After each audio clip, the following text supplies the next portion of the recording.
billahi minasyaitonir rajim. Bismillahirrahmanirrahim. Assalamualaikum warahmatullahi wabarakatuh. Syukur alhamdulillah kita bisa berjumpa lagi di channel ini. Sholawat dan salam selalu dan tetap tercurahkan kepada junjungan kita baginda agung Nabi besar Muhammad sallallahu alaihi wasallam. Allahumma sholli ala sayyidina Muhammad wa ala ali sayyidina Muhammad. Harapan dan doa saya semoga saudaraku semuanya selalu diberikan kesehatan, dilancarkan rezekinya, diampuni segala dosa-dosanya, dan dipanjangkan umurnya.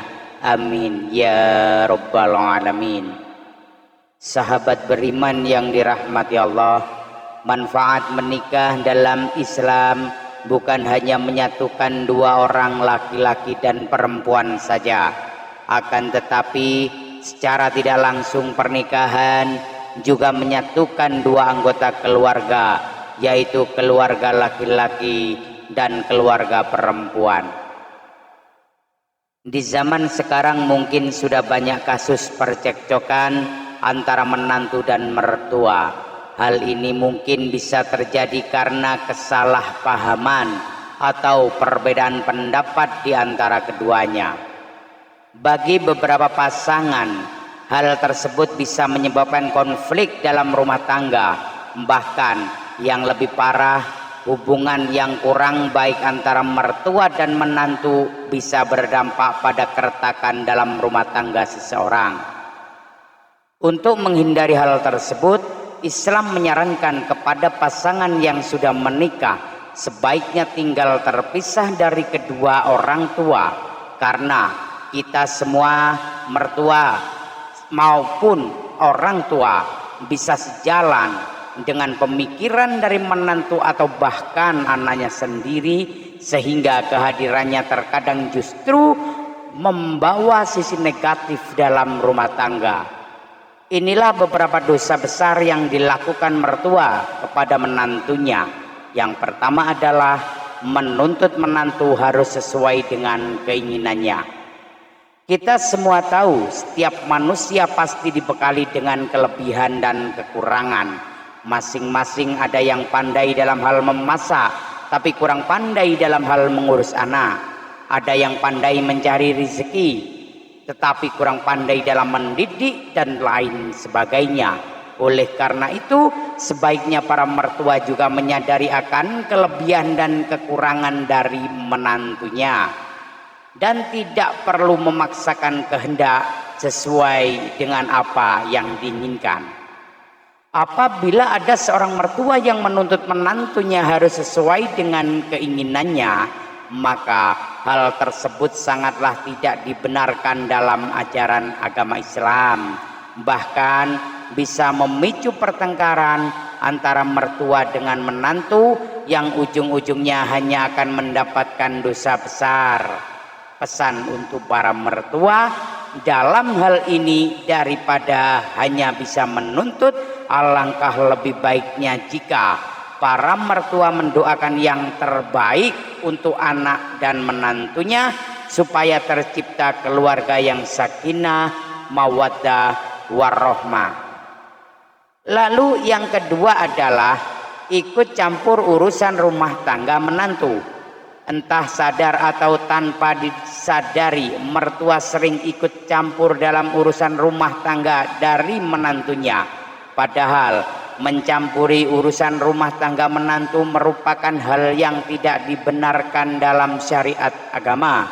Apabila seorang anak sudah menikah dan memiliki keluarga sendiri, maka tugas sebagai orang tua dalam hal ini sudah selesai, sehingga seorang mertua tidak diperkenankan mencampuri apa yang menjadi urusan dari keluarga menantu, kecuali jika seorang anak atau menantu meminta pendapatnya.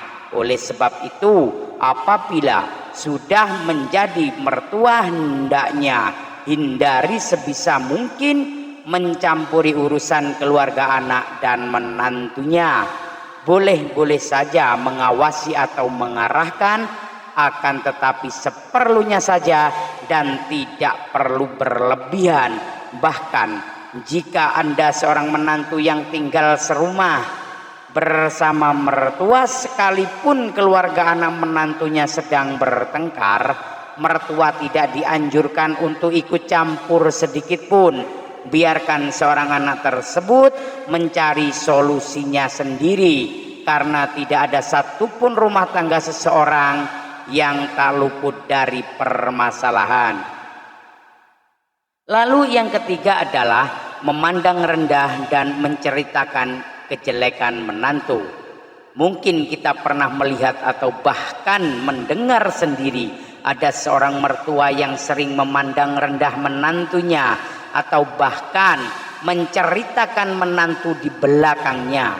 Hal ini bisa terjadi karena beberapa faktor. Misalnya adalah menantu yang kaya belum makan, dalam hal pekerjaan dari keluarga yang biasa-biasa saja, atau bahkan ada permasalahan di masa lalu antara keluarga laki-laki dan perempuan. Hal inilah yang kerap kali terjadi di masyarakat kita, yang ujung-ujungnya seorang mertua akan memandang rendah dan menjelek-jelekan menantunya kepada orang lain. Sekalipun seorang mertua pernah mempunyai masalah dengan keluarga menantu, daripada hanya menghantam lantai atau bahkan menjelek-jelekan, alangkah lebih baiknya untuk mengoreksi diri. Kenapa Allah mempertemukan anaknya dengan menantunya? Apa rahasia Allah Subhanahu wa Ta'ala di balik itu semua?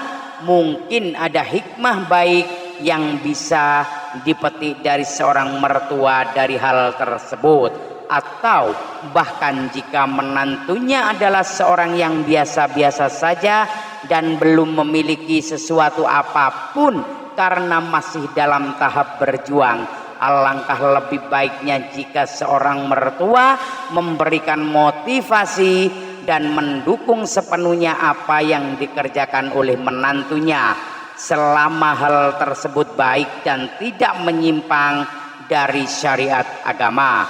Karena semua itu juga demi kebaikan keluarga dari anak dan menantunya. Insya Allah dengan begitu seorang mertua tidak dikatakan berdosa kepada menantunya.